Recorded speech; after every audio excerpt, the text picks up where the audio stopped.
안녕하십니까. 울산대학교 건축학부에서 명예교수로 있는 강영환이라고 합니다. 저는 건축 역사를 공부하는 사람이고 또 지금까지 건축 역사를 가르쳐 왔습니다. 건축이 그 사회의 문화와 환경과 또 그들의 역사와 어떻게 관련이 되어 있는지 이런 것들을 연구해온 분야가 제 전공이라고 할 수 있겠습니다.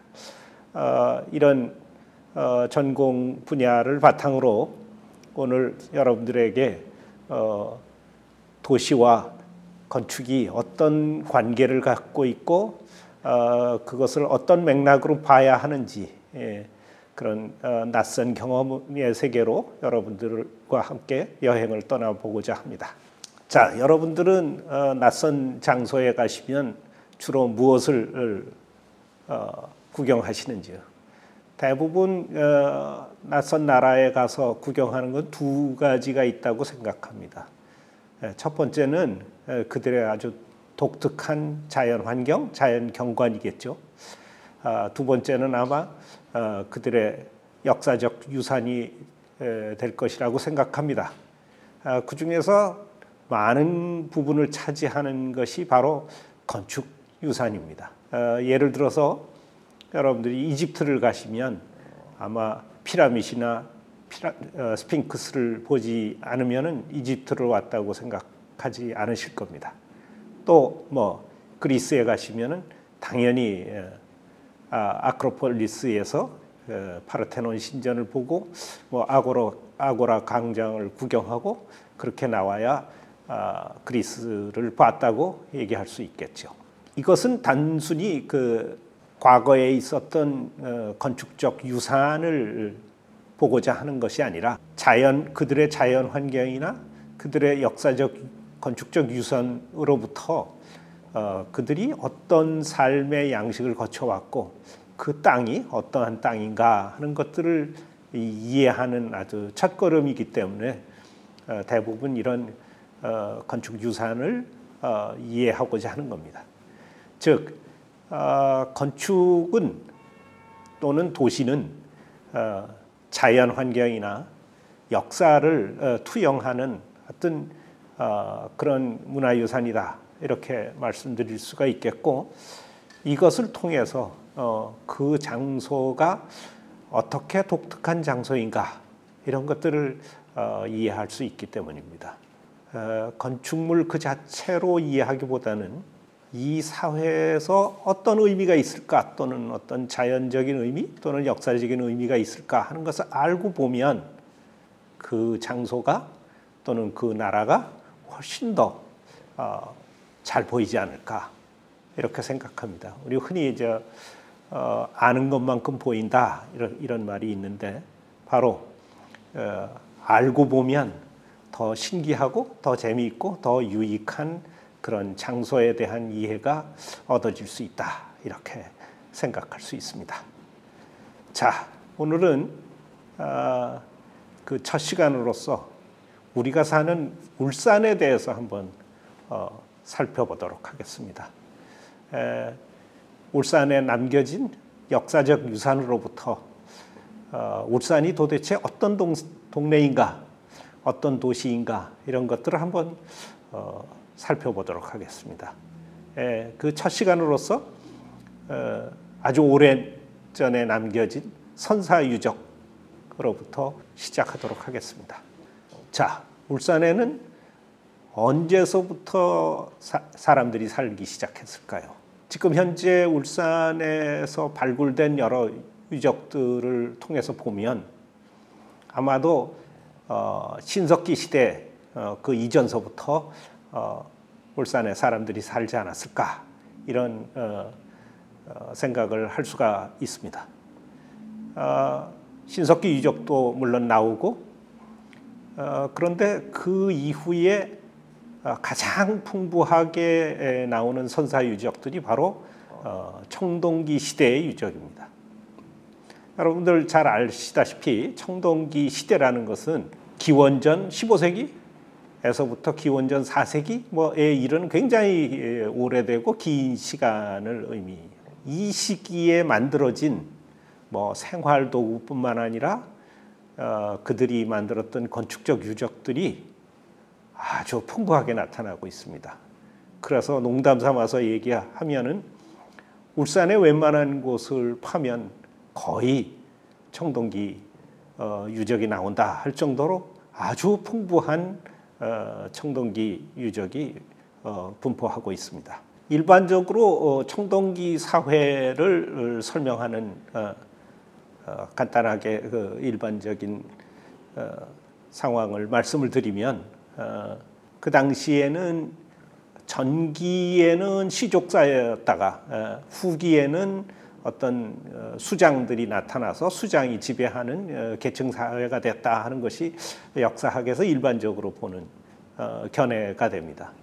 즉 이렇게 혈족 중심의 작은 사회 단위가 나중에 어떤 지도자를 중심으로 해서 뭉쳐가지고 어떤 마을이나 국가나 뭐 이런 것들로 성장해 나가는 그 초기적인 사회가 된다 이렇게 볼 수 있겠고, 이들의 삶의 양식은 주로 물고기를 잡아먹는 어로 생활이 주였을 것이다 이렇게 생각하는데, 신석기 시대하고 조금 다른 점이 이 청동기 시대로부터 농사를 지어서 농경 정착 생활이 시작된다. 이게 좀 독특한 모습이라고 할 수 있겠습니다.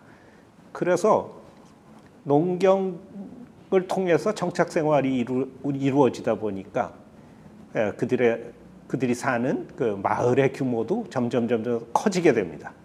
신석기 시대에는 움집을 지었는데 청동기 시대에 오면 점점 이 바닥이 얕아지면서 반움집으로 나타나는 그런 주거 형태의 변화도 보이고, 많이 나타나는 도구로 보면 신석기 시대의 석기에 비해서 청동기 시대는 이 갈아서 만든 간석기가 많이 나오면서 그 소위 무늬가 없는 민무늬 토기도 또 출토되곤 합니다. 이런 그 신석기 유적들이 울산의 전역에 걸쳐서 아주 풍부하게 나온다 하는 것이 울산 지역의 어떤 특징이 되지 않을까 이렇게 생각합니다. 한번 울산에서 나타나는 청동기 시대의 유적을 볼까요? 이게 요 무거동의 옥현지구에서 나타났던 발굴되었던 그 신석기 시대의 도구들입니다. 여기 뭐 돌칼도 보이고 여기 그 그물추도 보이고 갈아서 만든 뭐 화살척도 보이고 여러 가지 그 도구를 볼 수가 있습니다. 그러면 울산에는 어떤 그 청동기 유적이 있을까요? 아주 대표적인 유적들이 많이 나타나는데 그 중에서 유명한 유적이 검단위 유적이라는 것입니다. 이 검단위 유적은 이제 웅촌 근처인데 웅촌의 검단에 있는데 이제 골프장 공사하다가 발굴이 돼서 대규모의 청동기 시대의 마을 유적이 나타났습니다. 한 90여 호의 주거 유적이 나타났고, 뭐 공동시설도 있었고, 중앙광장도 있었고, 뭐 여러 가지 유형의 고상 건축들이 나타나서 사람들을 깜짝 놀라게 했습니다. 자, 전경을 한번 살펴볼까요? 발굴 당시의 모습입니다. 발굴 당시에 이게 이제 청동기 시대인들이 만들었던 마을인데, 이 마을 주변으로 이렇게 둘러친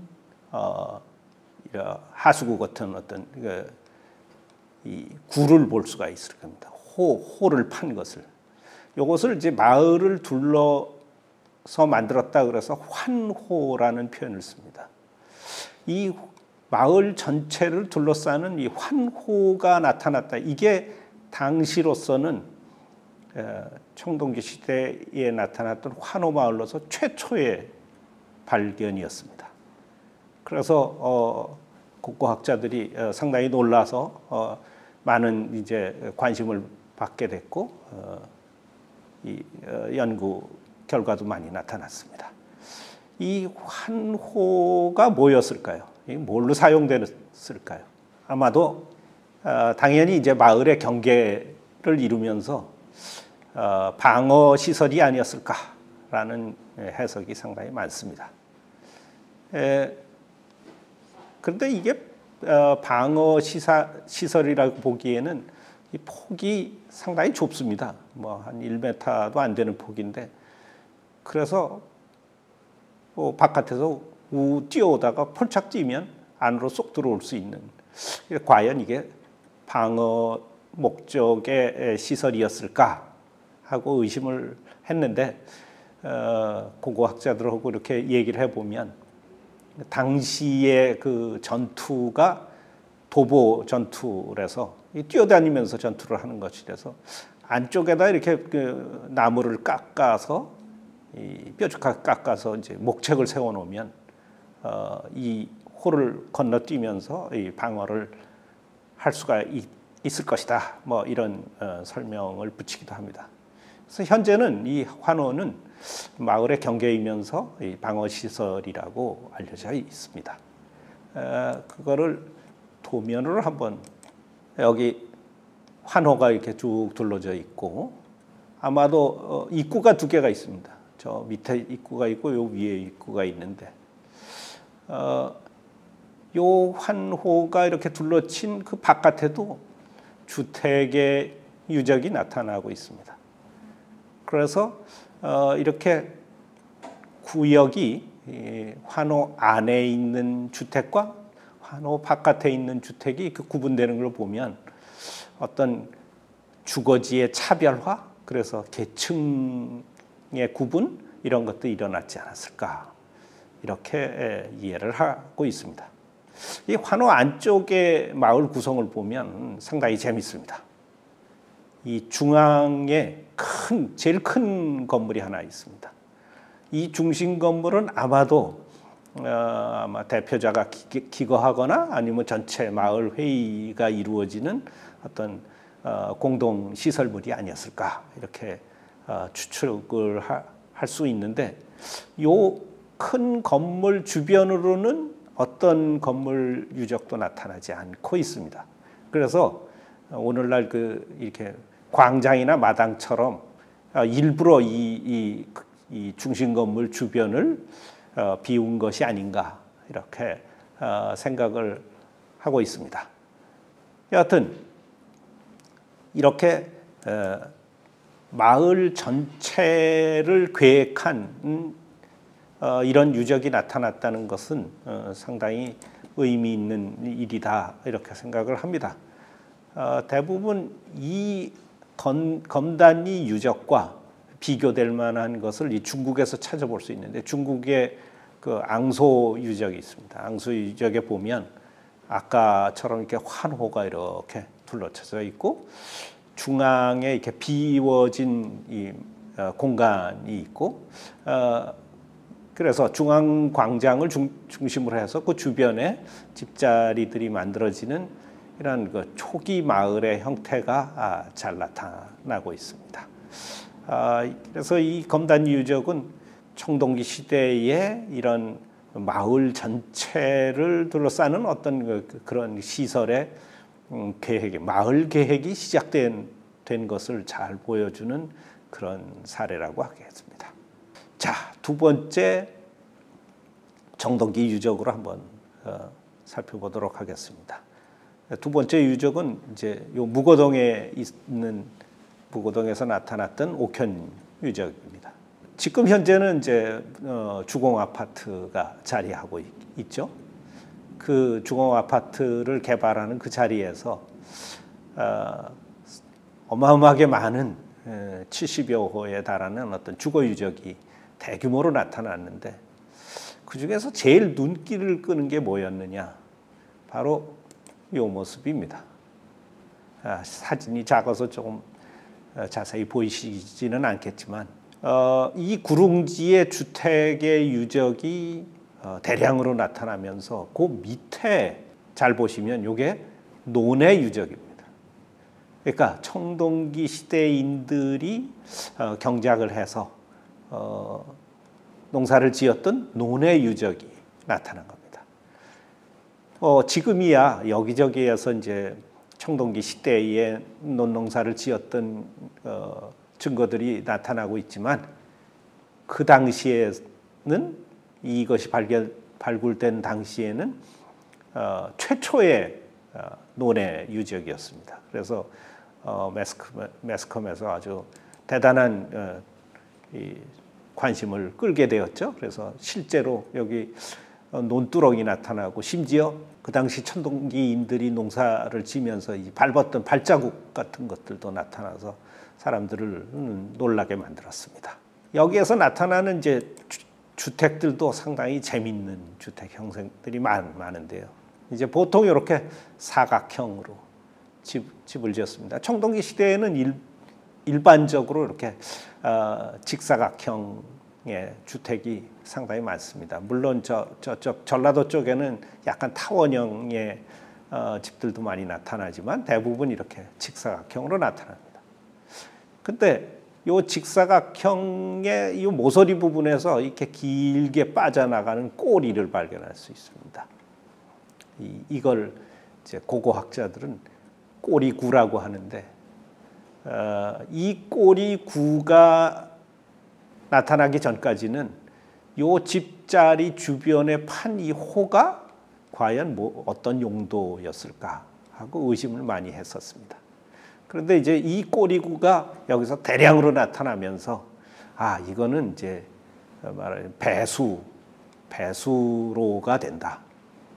이 경사가 낮은 쪽으로 이렇게 꼬리구가 나타나는 그런 사례들이 옥현 유적에서 아주 풍부하게 이렇게 나타났다, 이렇게 볼 수 있습니다. 뿐만 아니라 옥현 유적에서는 여기 그 목재가 이렇게 판재로 해서 이게 탄 흔적들이 나타나는데 이거는 벽체를 나무 판벽을 사용해서 수직으로 이렇게 세운 흔적입니다. 이거는 신석기 시대 집에 비해서 상당히 이 발달된 이 판재의 가공 능력 이런 것들을 보여주는 좋은 사례라고 볼 수 있습니다. 또 특수한 집을 또 살펴보자면 한 집안에서 이렇게 공간이 나누어진 집까지도 나타납니다. 이걸 집안에 있는 높은 부분, 이래서 이제 옥내 고상부 뭐 이렇게 좀 어려운 말을 쓰는데 이거는 아마도 집 안에서 요쪽 부분과 요 높은 부분의 쓰임새가 서로 달랐다. 즉 공간을 차별하기 시작했다. 이런 것에 아주 중요한 증거가 됩니다. 다음은 다운동 유적을 한번 살펴볼까요? 다운동에 가면 지금 동아아파트 자리가 되겠죠. 동아아파트 자리에 가서 이제 그 주택이 재밌는 주택의 사례가 나타났는데 평면으로 보면 이렇게 생겼습니다. 이렇게 집에 벽체가 있는 부분이 있고 이렇게 중간 부분에 칸막이 벽 같은 거를 설치를 했습니다. 그러면서 이쪽 공간에는 화덕을 설치한 자리가 나오고 이쪽 공간에는 탄화된 곡식들의 흔적들이 엄청 많이 나왔습니다. 따라서 이쪽은 당연히 곡식 창고였고 이쪽은 사람들이 생활하는 공간이었을 것이다. 이렇게 추정을 할 수 있었습니다. 이게 뭘 의미하느냐? 잠깐 사진을 한번 볼까요? 사진을 보면 이거 정확하게 나오진 않았군요. 가운데 화덕이 있고 여기 사람들이 생활하는 장소가 되고 요 칸막이 벽 옆에는 창고가 만들어진 이런 구성이었습니다. 즉 두 개의 공간을 가지고 있는 청동기 시대의 집이 나타난 겁니다. 그러니까 수장 공간하고 거주 공간이 분리됐는데 포항의 그 초곡리 유적 같은 데서는 꼭 이렇게 수장과 거주 공간이 이렇게 분리되는 것뿐만 아니라 침실 공간이 한 두 개로 나누어진 각 공간에 화덕을 설치하고 판자벽이 있는 그런 사례도 나타납니다. 그래서 물론 이것이 이제 울산에서만 나타나는 유적은 아니지만 그 공간을 이렇게 나누어서 사용하는 그런 청동기 시대의 주택의 모습을 보여준다는 점에서 상당히 의미가 있다고 봅니다. 자, 마지막으로 연암동 유적을 한번 보겠습니다. 연암동 유적은 북구 연암동에 있는 유적을 의미하는데 이렇게 우주인들이 와서 만들어 놓은 것처럼 아주 독특한 모습을 갖는 이런 집을 만들었었습니다. 아마 지금 그 위치가 아마 무룡고등학교 뭐 그런 정도가 될 것이라고 기억하고 있는데 처음에 이 모습이 나타나서 저도 상당히 놀랐습니다. 어떻게 이런 모습이 다 있을까? 요 주택은 이렇게 집을 둘러싸는 이런 벽구 바깥에 또 이제 집 전체를 둘러싸는 주구가 겹으로 둘러친 그런 유적이 됩니다. 그래서 뭐 어떤 분들은 이걸 가지고 이제 뭐 울산식 청동기 주거지 뭐 이런 식으로 이름 붙일 만큼 아주 독특하고 놀라운 청동기 주거 유적의 사례라고 볼 수가 있습니다. 근데 과연 이 바깥에 있는 주구와 이 안쪽에 있는 벽구 이 두 개는 각기 어떤 쓰임새를 가졌을까요? 왜 이렇게 이중으로 팠을까요? 아직까지도 이거에 대한 뭐 정확한 용도를 알 수는 없고 그냥 학자들이 추정을 할 뿐인데 각 집에 이거는 내 집이다. 오늘날 뭐 집 건물이 있으면 바깥에다 담장을 쌓고 쌓아서 이게 내 집이다. 내 영역을 표시하는 그런 담장 안의 공간, 이런 점유 공간의 표시 이런 것이 아니었을까라고 추정을 하기도 하고 또 하나는 이건 이중 그 배수로다. 여기는 저습지여서 또 평지이고 저습지여서 배수가 잘 안 돼서 또 이제 침수 피해를 많이 당해서 이중으로 배수로를 판 것이 아닐까 이렇게 생각하기도 합니다. 여하튼 이런 그 유적들은 청동기 시대를 연구하는 그 학계에 아주 상당히 풍부하고 다양한 여러 가지 사례를 나타내서 야 울산에 이렇게 청동기 시대의 유적이 많구나 이런 것들을 전국적으로 알려주는 계기가 되었습니다. 자 이렇게 청동기 유적이 풍부하게 나오고 다양하게 나온다는 것은 무엇을 의미하고 있을까? 저는 그렇게 생각합니다. 우선은 청동기 시대에 이 지역에 많은 사람들이 들어와서 살았다. 당연한 얘기겠죠. 그래서 이미 상당히 오래전서부터 이 땅은 청동기인들에 의해서 생활터전으로 사용되었음을 알 수가 있겠고 그것은 바꿔 얘기하면 청동기 시대 사람들이 자기의 삶의 자리를 선택하는데 주로 어떤 이유에서 이 울산 지역에 찾아와서 여기에서 삶의 자리를 만드는 것일까? 뭐 오늘날처럼 뭐 일자리가 풍부하거나 또 뭐 학군이 좋거나 뭐 이래서 온 것은 아니겠죠. 순수하게 자연 생태의 조건, 내가 여기에서 생존할 수 있는 풍부한 식량과 또 기후와 뭐 토질과 이런 모든 그 생태 조건들이 아마 청동기인들에게 굉장히 중요한 정주 요건이 아니었을까. 그렇게 본다면 울산이라는 지역은 인간이 살아가기에 자연 환경이 굉장히 양호한, 그러니까 굉장히 우수한 그런 자연 환경을 갖는 그런 지역이었다. 그건 몇천 년 전의 역사로서 충분히 그런 결론을 내릴 수 있겠습니다. 여러분들 잘 아시다시피 이제 반구대 암각화 뭐 이런 것들을 보면 이 지역의 사람들이 얼마나 풍부하게 그런 식량 자원을 갖고 있었고 또 이런 자연재해의 피해를 최소화할 수 있었고 또 얼마나 아름다운 자연 조건 속에서 살아갔는가 이런 것들을 충분히 이해할 수 있는 그런 유적이 아닌가 이렇게 생각합니다. 이런 그 선사 시대의 유적들은 지금 뭐 여러분들이 보존되어 있는 게 없으니까 이제 찾아가서 보기가 굉장히 어렵겠죠. 하지만 외국 같은 데서는 이런 것들이 굉장한 그 현대의 그 도시적 부가가치 관광 자원으로 활용되곤 합니다. 제일 대표적인 예를 들어보면 일본 사가현에 가시면 그 요시노가리라는 유적이 있습니다. 이거 이제 야요이 시대라는 청동기 시대의 유적인데 아까 우리 검단 유적에서 본 것처럼 이렇게 발굴됐었죠. 청동기 유적들이 많이 발굴됐는데 이것을 이제 복원한 겁니다. 예, 복원해서 2001년 정도의 역사공원으로 만들었습니다. 조금 좀 과장됐다고도 볼 수가 있습니다.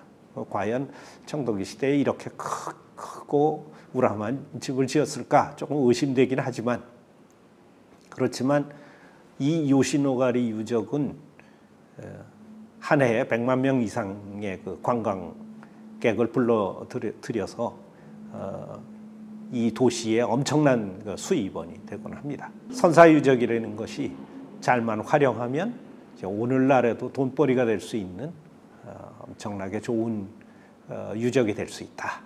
이렇게 볼 수 있습니다. 오늘은 울산의 그 선사 유적을 가지고 선사 시대의 이 땅이 어떤 모습이었을까 하는 것을 알아봤습니다. 자, 그러면 다음 시간에 또 뵙도록 하겠습니다.